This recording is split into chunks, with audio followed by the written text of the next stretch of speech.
Blockage लोगों के सामने जाते ही आपका वो वर्ड एकदम से अटक जाता है, आप निकाल नहीं पाते। कुछ भी करते हैं लेकिन वो वर्ड नहीं निकल पाते। सांस के साथ भी आप बोलते हैं लेकिन फिर भी वो वर्ड नहीं निकल रहा। धीरे से बोलते हैं फिर भी नहीं निकल रहा। झट से बोलने की कोशिश कर रहे हैं तो बिल्कुल भी नहीं निकल रहा। इस ब्लॉकेज जो प्रॉब्लम है ये नॉर्मल स्टैमरिंग से थोड़ा सा डिफिकल्ट है, तो मैं आपको इसका सॉल्यूशन देने वाला हूँ। जो सॉल्यूशन दूंगा ये 100% रिजल्ट ओरिएंटेड, ये मैं आपको गारंटी के साथ कह रहा हूँ। अब मैं आपको जो बता रहा हूँ वो ऐसे ही नहीं, उसको मैंने अप्लाई किया है। और जितने भी स्टूडेंट आते हैं मेरे पास और ट्रेनिंग के लिए, उन सबको मैं ब्लॉकेज के लिए ये कॉमन सा चीज़ मैं उनको करवाता हूँ। हालांकि स्टैमरिंग टाइप के हिसाब से अलग अलग वर्ड, अलग अलग प्रॉब्लम के लिए अलग अलग टेक्निक उनको करवाया जाता है, अलग अलग तरीके से करवाया जाता है। लेकिन ये जो चीज़ें हैं ये सब कोई कर सकते हैं, या हर कोई कर सकता है। आपकी स्टैमरिंग टाइप कुछ भी हो आप इसको कर सकते हो। ब्लॉकेज के लिए एक चीज़ मेन चाहिए, वो है प्रोलोंगेशन। प्रोलोंगेशन यानी कि जिस भी लेटर में आपको दिक्कत है, आपको पहले उसको आइडेंटिफाई करना है। आपको किस किस लेटर में लगभग आपको ये चीज़ थोड़ा सा नोट डाउन कर लेना है। नोट डाउन करना है कि किस किस लेटर में आपको दिक्कत है। बड़े ध्यान से समझना, स्टेप बाय स्टेप मैं आपको बता रहा हूँ, बस आप उसको करते जाना। अगर आप रिजल्ट ना आए तो फिर मुझे बताना कमेंट करके। आपको पहले नोट डाउन कर लेना है। का में दिक्कत है, बा में, पा में, टा में, ता में, चा में, जो भी जिस भी लेटर में दिक्कत आती है आप उसको लिख लो। और आपको डिस्क्रिप्शन में एक लिंक दिया हूँ, उस लिंक को क्लिक करके आपको क्या करना है, उस लेटर से जो भी वर्ड आता है 15-20 वर्ड आपको लिख लेना है। मैंने एक लिंक दिया है, उसको क्लिक करोगे तो वहाँ पे एक वेबसाइट आपको खुलेगा। वेबसाइट में आपको काफ़ी सारे मतलब सभी लेटर का आपको वर्ड मिल जाएगा। आपको 15-20 वर्ड आपको लिख लेना है। उसके बाद 15-20 करके एक एक लेटर का आपको वर्ड लिख लेना है। उसके बाद आपको उसका प्रैक्टिस करना है। कैसे प्रैक्टिस करना है?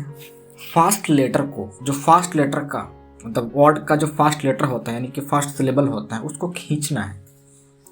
जैसे कि मान लीजिए कि आपको का में दिक्कत है, कश्मीर, आपको कश्मीर बोलने में दिक्कत आती है या कर्नाटका बोलने में दिक्कत आती है, तो आपको इस तरीके से वर्ड को निकलना है। सांस आपको अंदर लेना है नॉर्मली। कर्नाटका, कर्नाटका, कर्नाटका, कर्नाटका, कश्मीर, कश्मीर, केरला, केरला। इस तरीके से आपको उस वर्ड को निकलना है। क्यों करना है ऐसा? देखिए, आपका जो टंग है उसको एक नया स्टाइल देने के लिए उसको किस तरीके से मूवमेंट करना है ताकि वो वर्ड आसानी से निकले। वो जो मूवमेंट है वो उनको हैबिट में बिठाना है, हैबिट में लाना है उसका। तो टंग को एक नया डायरेक्शन में, एक नया स्टाइल में मूवमेंट करने के लिए उनको ये चीज़ करवाना पड़ेगा। टंग को ये चीज़ करना पड़ेगा, टंग को उसी दिशा में मूव करना पड़ेगा। आपको कई बार करते करते करते करते वो लाइन पर आ जाएगा। ये मैं आपको प्रैक्टिस की बात बता रहा हूँ। लोगों के सामने अप्लाई कैसे करना है वो मैं आपको बाद में बताता हूँ। आपको पहले ये प्रैक्टिस करना है घर के अंदर, अकेले में प्रैक्टिस करो, मिरर के सामने खड़ा होकर प्रैक्टिस करो। मैं ये नहीं बोल रहा हूँ कि इस टेक्निक के थ्रू आप लोगों के सामने जाके बात करो, प्रैक्टिस करो एटलीस्ट।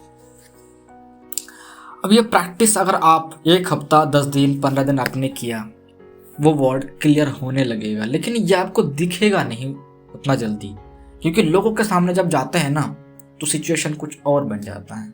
मन में एक डर होता है, एक गिल्ट होता है, काफ़ी सारे नेगेटिविटी थॉट आता है। उसके लिए आपको लड़ना पड़ेगा वहाँ पे। उसके लिए लोगों के सामने उस तरीके से मूवमेंट करना है आपको, ताकि लोगों के सामने आपको वो दिक्कत ना आए। लोगों के सामने आपको उस तरीके से उस वर्ड को निकलना है, सेम एज इट इज़ जैसा आप अकेले में कर रहे थे। उसके लिए आपको क्या करना है, आपका कोई भी क्लोज पर्सन होगा, चाहे भाई हो, बहन हो, दोस्त हो, कोई भी हो, आप उनको सामने बैठाओ और उस वर्ड को निकलने की कोशिश करो सेंटेंस के थ्रू। सेंटेंस बना लो उस वर्ड का और आप उस वर्ड को, उस सेंटेंस को बोलो, उस वर्ड को बोलो। एक ऐसा सेंटेंस बोलो जिसमें वो वर्ड बार बार आए, वैसा वर्ड वैसा लेटर बार बार आए, जानबूझ के आपको वो बोलना पड़ेगा। उसी टेक्निक के थ्रू स्टैमरिंग हो जाएगी, कोई दिक्कत नहीं, लेकिन आपको हार नहीं मानना, आपको लड़ना है इसके लिए मेहनत करना है आपको। स्टैमरिंग होती है, नेगेटिव थॉट आएगा, कोई बात नहीं, आपको घबराना बिल्कुल भी नहीं है, घबराना बिल्कुल भी नहीं है। स्टैमरिंग होगी, लेकिन आपको हार नहीं मानना, आपको कंटिन्यू कंसिस्टेंसी मेंटेन करके आपको प्रैक्टिस लगातार करते जाना है। धीरे धीरे करके आपको लोगों के सामने इस टेक्निक को लेके जाना है और देखिएगा कि उस वर्ड में जो दिक्कत थी वो दिक्कत धीरे धीरे धीरे धीरे कम होने लगा है। आपको कहीं कहीं पे दिखेगा कि वो उस लेटर में दिक्कत नहीं आ रही है, किसी किसी जगह पर आपको दिखेगा कि वो दिक्कत आ रही है, लेकिन कोई बात नहीं है। लेकिन किसी किसी जगह पर जो दिक्कत नहीं आ रही है उसको एक्सेप्ट करना है आपको। आपका माइंड को ये बताना पड़ेगा कि नहीं, इस जगह पर दिक्कत आ रही थी लेकिन आज नहीं आ रही है। कहाँ पे आ रही है उसको आप देखो मत, वो तो स्टैमरिंग होगी। लेकिन जहाँ पे नहीं हो रहा है, माइंड को ये बताओ कि यहाँ पे नहीं हो रहा है, यहाँ पे पहले होती थी स्टैमरिंग। तो पॉजिटिव को आप एक्सेप्ट करो। स्टैमरिंग होती है तो इसको लेकर आप घबराओ मत, क्योंकि स्टैमरिंग जो आज हो रही है प्रैक्टिस करने के बाद भी, ये तो इतने दिन से स्टैमरिंग कर रहे हैं उसका नतीजा है। प्रैक्टिस की वजह से जो अच्छा ही आपको देखने के लिए मिलता है, जो भी पॉजिटिव साइड आपको देखने के लिए मिलता है, जो भी पॉजिटिव साइड आपको देखने के लिए मिलता है उसको सोचो, उसको आप सोचो बार बार कि नहीं, ये फायदा मुझे मिल रहा है, यानी कि मुझे प्रैक्टिस कंटिन्यू और करना चाहिए। इस तरीके से अप्लाई करने के लिए आपको, मान लीजिए जब आपका 10 दिन 12 दिन 15 दिन हो गया इसको अकेले में प्रैक्टिस करते हुए या फिर 1-2 पर्सन के सामने प्रैक्टिस करते हुए, उसके बाद लोगों के सामने जाओ और बातचीत करो। ज़्यादा से ज़्यादा लोगों के सामने जाके बातचीत करो, पब्लिक स्पीकिंग करो। मैं ये नहीं कह रहा कि आप फुल्ली टेक्निक उस टाइम अप्लाई करो, आप प्रैक्टिस करके बाहर जाओ और थोड़ा सा स्टार्टिंग में ध्यान देके आराम से बात को नॉर्मली बोलने की आप कोशिश करो। नॉर्मली बोलो, मैं ये नहीं बोल रहा हूँ कि 100% टेक्निक फॉलो आपको करना पड़ेगा, नहीं, थोड़ा सा आपको ध्यान रखना है बस, तो स्टैमरिंग हो जाएगी। लेकिन फिर से आके प्रैक्टिस करना है, फिर बाहर जाना है, फिर आपको अप्लाई करना है। स्टैमरिंग होगी लेकिन थोड़ा बहुत आपका कॉन्फिडेंस आएगा, फिर आना है घर, फिर प्रैक्टिस करना है, फिर बाहर जाना है नेक्स्ट डे, फिर नेक्स्ट डे आपको लड़ना है, फिर घर आना है, फिर नेक्स्ट डे जाना है, लड़ना है, फिर घर आना है, फिर प्रैक्टिस करना है।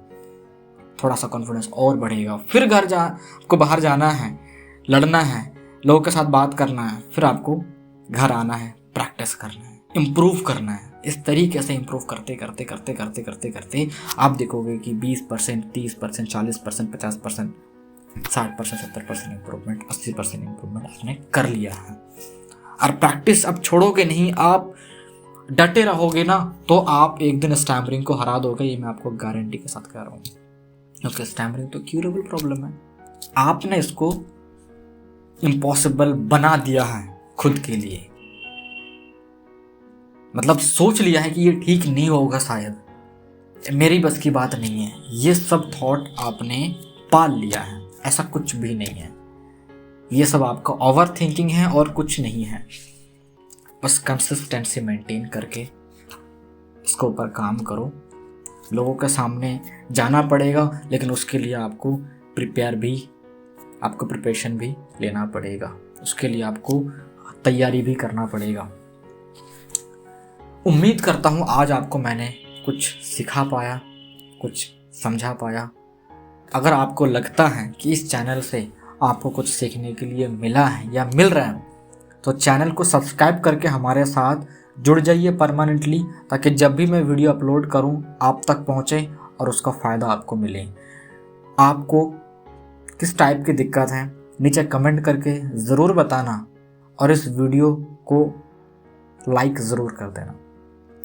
ठीक है दोस्तों, मिलते हैं नई वीडियो में, तब तक के लिए अपना ख्याल रखना। Thank you so much.